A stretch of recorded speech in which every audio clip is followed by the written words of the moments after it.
Join Sid for this edition of It's Supernatural. Toutes, je dis bien toutes, les limitations vous seront surnaturellement supprimées dans les 90 prochains jours. Mon invité, Tori Marcel Harper, connu sous le nom de Glory Tori, affirme que les 90 prochains jours seront cruciaux pour le monde entier. Il croit qu'octobre sera un moment où les limitations seront supprimées et où une nouvelle dimension de la gloire de Dieu sera déversée sur la terre entière. Et c'est en fait l'une de mes parties préférées, même si j'aime la première partie, attendez-vous à un réveil rabbinique. Je n'ai jamais entendu une telle chose, mais je vais vous taquiner avec cela et nous y reviendrons dans un instant. Pourquoi êtes-vous convaincu que les 90 prochains jours seront cruciaux pour le monde? Tout d'abord, c'est un honneur d'être de retour avec vous, Sid. Nous sommes dans l'une des saisons les plus critiques, je crois, sur Terre, mais l'une des saisons les plus stratégiques dans la chronologie de Dieu est sur Terre quand vous regardez et voyez tout ce qui se passe dans les nations de la Terre.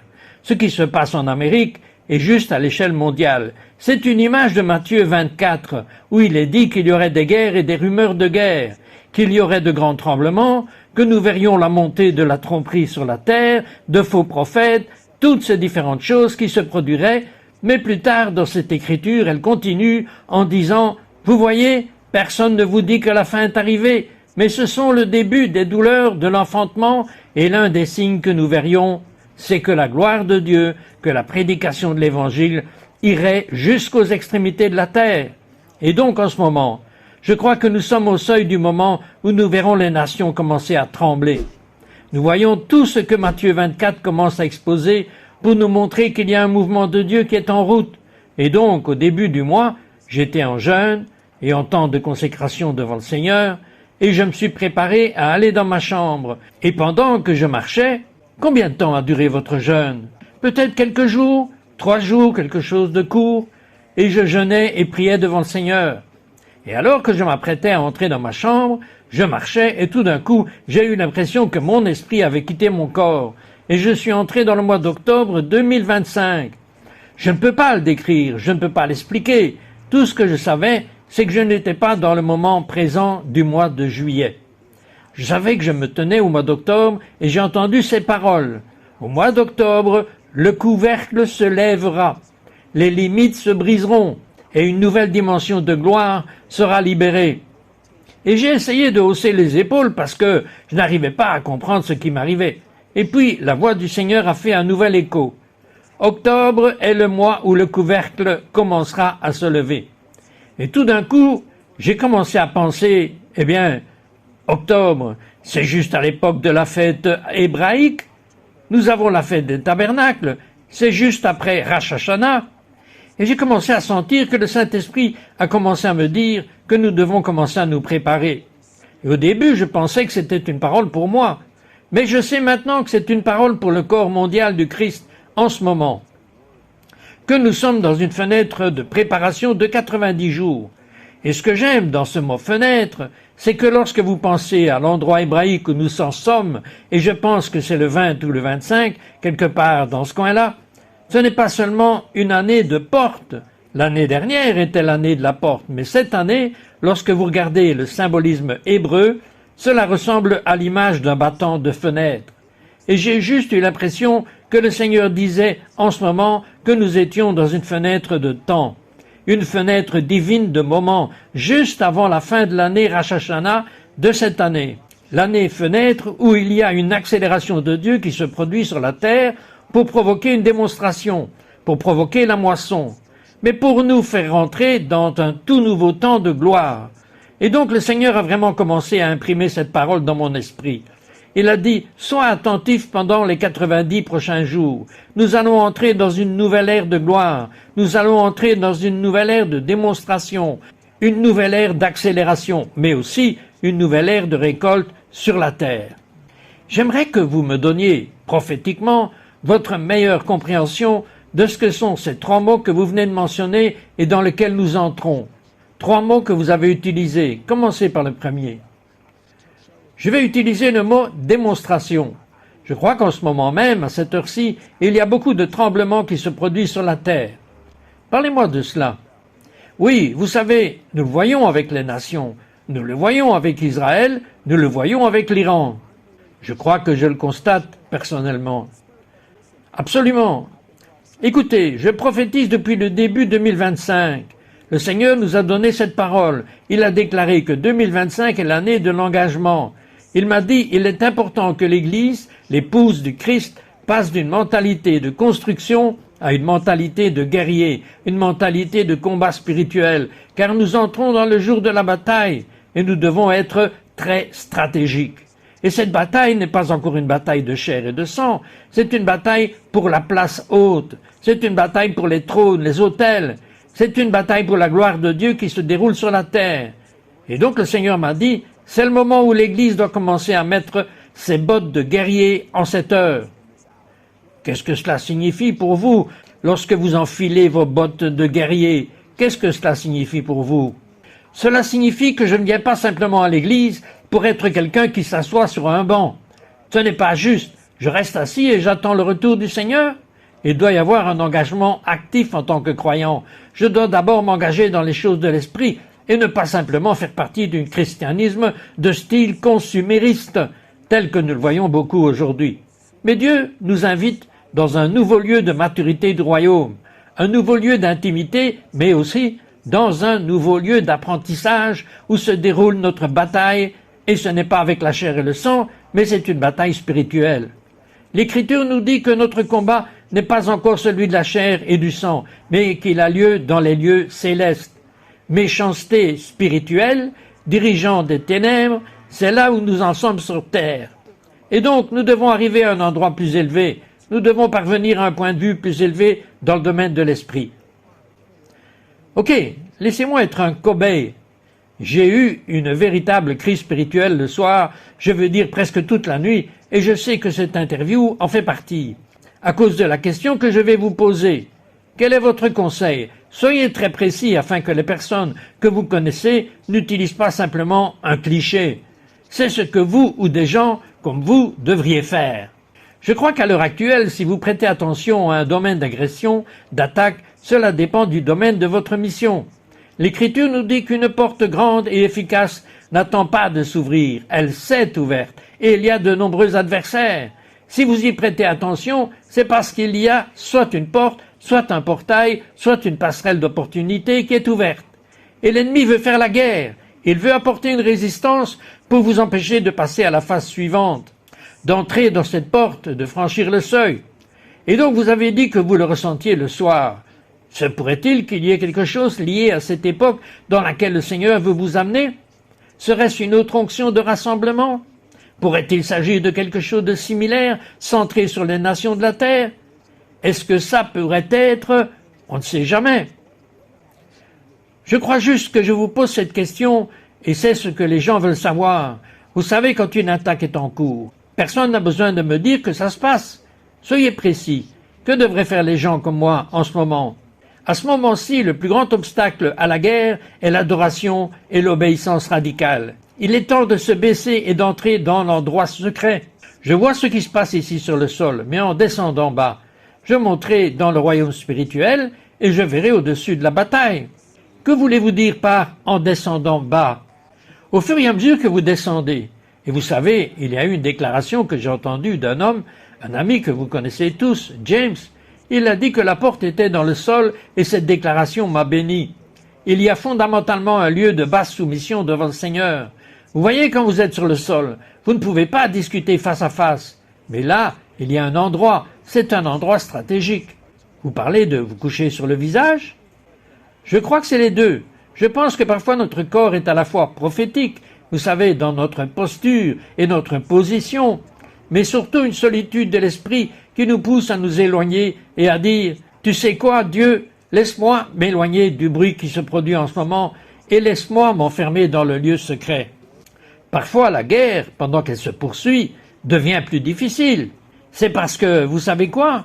Le but de l'ennemi est de vous empêcher d'accéder à cet endroit secret.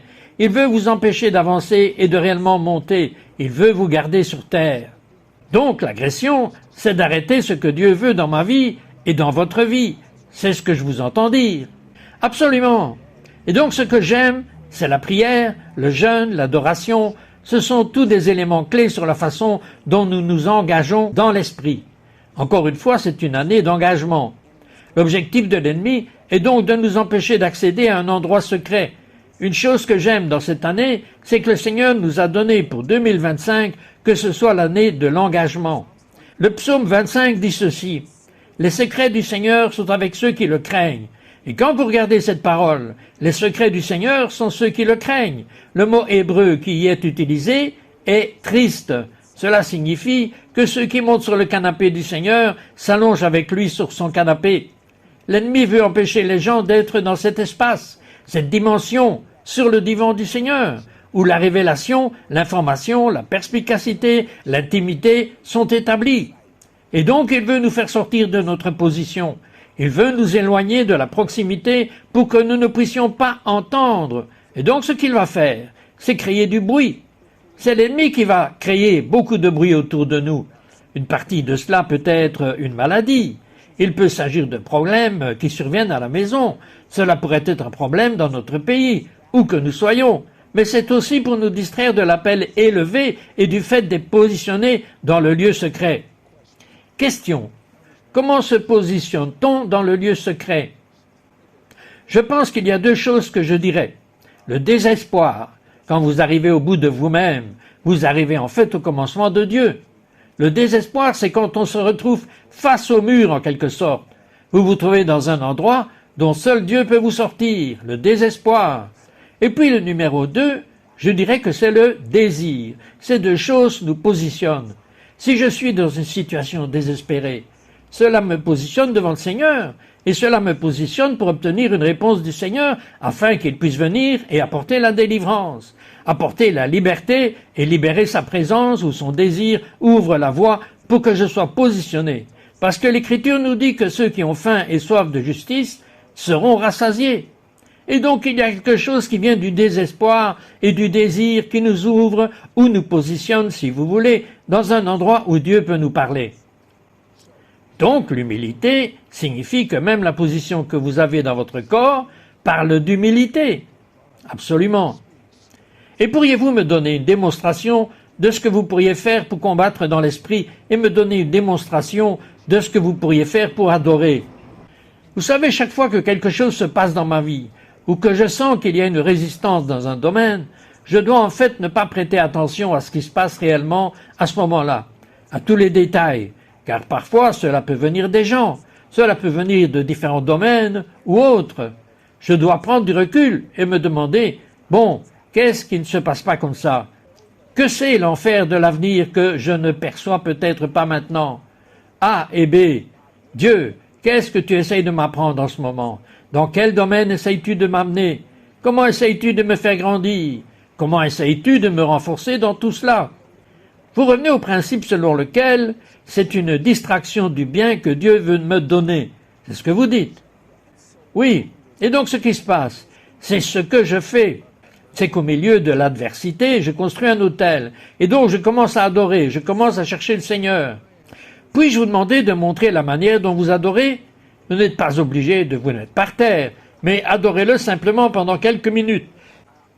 Vous savez, je ferai des choses quand je sentirai l'enfer autour de moi. Je dirai, Holy Spirit, you are welcome here. Come flood. mais vous êtes un chanteur. Mais même si vous ne savez pas chanter, vous commencez simplement à permettre à l'adoration et à la louange de devenir une mélodie, que vous soyez chanteur ou non. Vous commencez simplement à adorer. Vous commencez à faire des éloges. Vous savez quoi? Vous obtenez des paroles prophétiques.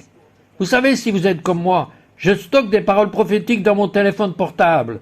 Je commence à retenir ces mots et je dis, Dieu, tu les promets. Dieu, tu es un homme de parole. Je commence à me relever au milieu des épreuves grâce à la puissance du témoignage. Je me relève en me disant que ce n'est pas la première fois que je me retrouve dos au mur. Ce n'est pas la première fois que je vois la maladie et l'infirmité. Et j'ai vu Dieu intervenir. Et donc, j'utilise le pouvoir du témoignage. J'utilise la communion par la communion avec son sang. Communion? Que prendriez-vous? Vous prenez le corps de Christ. J'ai entendu quelqu'un dire cela une fois. Cela m'a béni en ce qui concerne la communion. La Bible dit que chaque fois que vous le faites, faites-le en souvenir. Et donc, bien souvent, nous pensons simplement à l'observation. Mais quand quelque chose est démembré, c'est déchiré, n'est-ce pas? C'est démembré. Mais quand nous nous souvenons, nous le relions ensemble.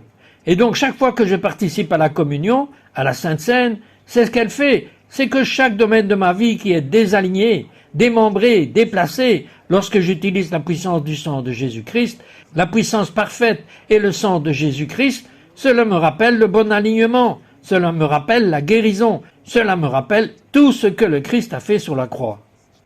L'esprit, l'âme du Christ a été rachetée. Oui, ce sont tous des domaines d'engagement, d'adoration, de prière, du pouvoir de la communion, de la proximité de ceux qui vous entourent, de l'environnement. Je côtoie des gens qui éveillent ma foi. Entrer dans des environnements qui éveillent ma foi, je vais allumer l'émission It's Supernatural. Cela éveillera ma foi. Regardez, si les gens sont à Brooklyn, ils peuvent aller à votre église, mais ils disent « Je n'ai pas d'église comme celle-là dans ma ville. Que dois-je faire ?»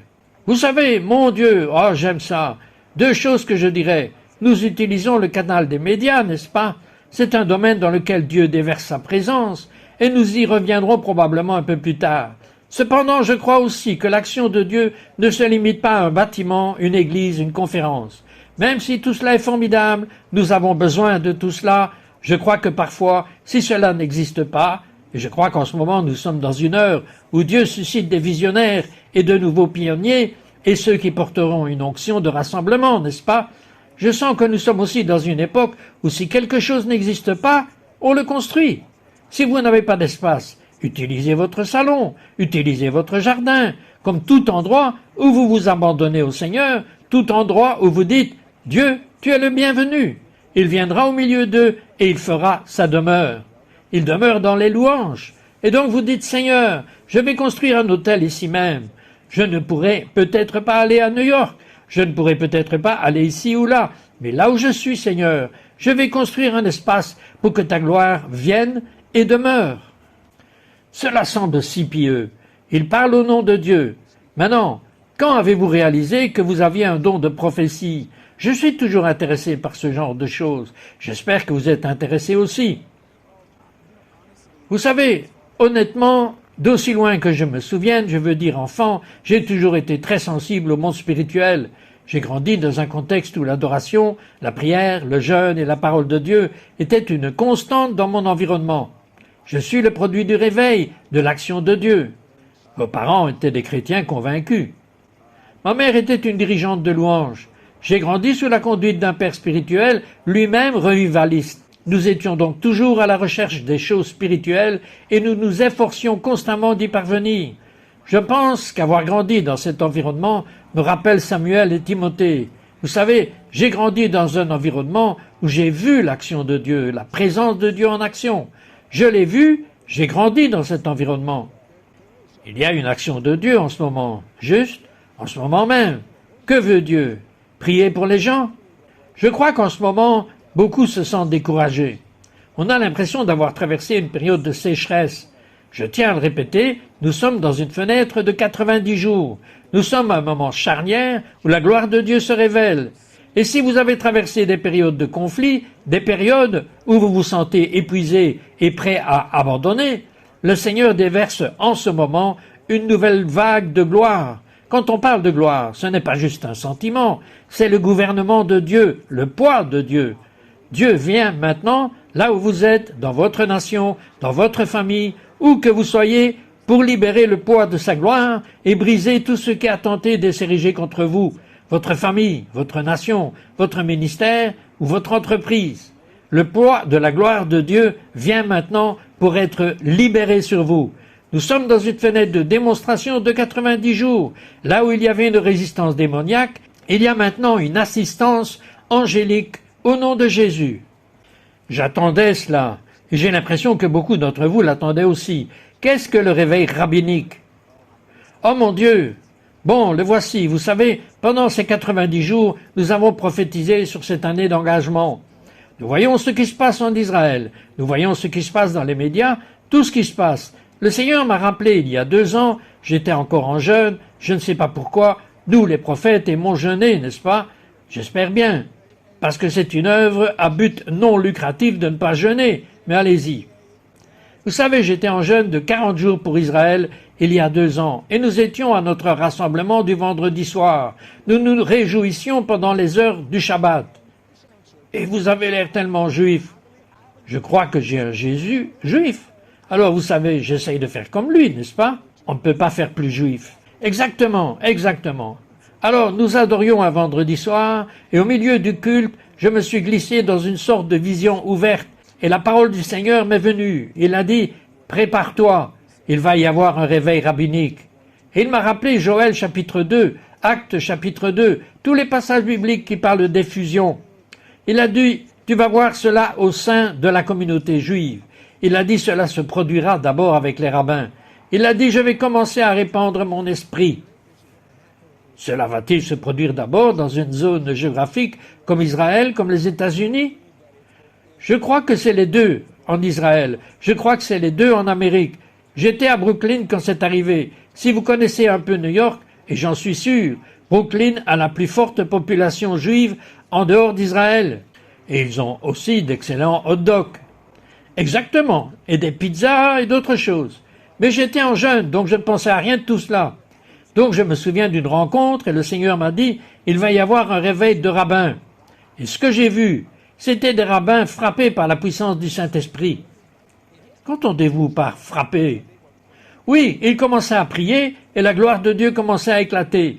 Ils avaient des rêves et des visions, comme si des affrontements radicaux éclataient dans les communautés juives. Et entre autres choses, ce n'était pas seulement un réveil rabbinique, j'ai vu des femmes juives se faire baptiser du Saint-Esprit avec la preuve du parler en langue. Et tandis qu'elles commençaient à parler en langue, c'était comme si je commençais à voir le fleuve de Dieu jaillir du ventre des femmes juives, comme si elles accouchaient. Et les eaux de l'esprit commençaient à monter en elles, et l'esprit de prophétie tombait sur elles. Et j'ai vu des femmes juives commencer à parler en langue et à prophétiser. Et les rabbins commençaient à recevoir des baptêmes du Saint-Esprit. Et puis cela a conduit à un mouvement de Dieu parmi le peuple juif. C'était il y a 2 ans. Comment est-ce loin, à votre avis? Je crois qu'avec ce que nous voyons sur la terre avec Israël, nous sommes sur le point d'y parvenir. Donc si Dieu favorise Israël, pour moi, la plus grande faveur est le salut. Deuxièmement, pourquoi tout cet antisémitisme s'identifie-t-il? Je pense que cela fait partie du combat spirituel que le Seigneur nous a enseigné et dont il nous a parlé.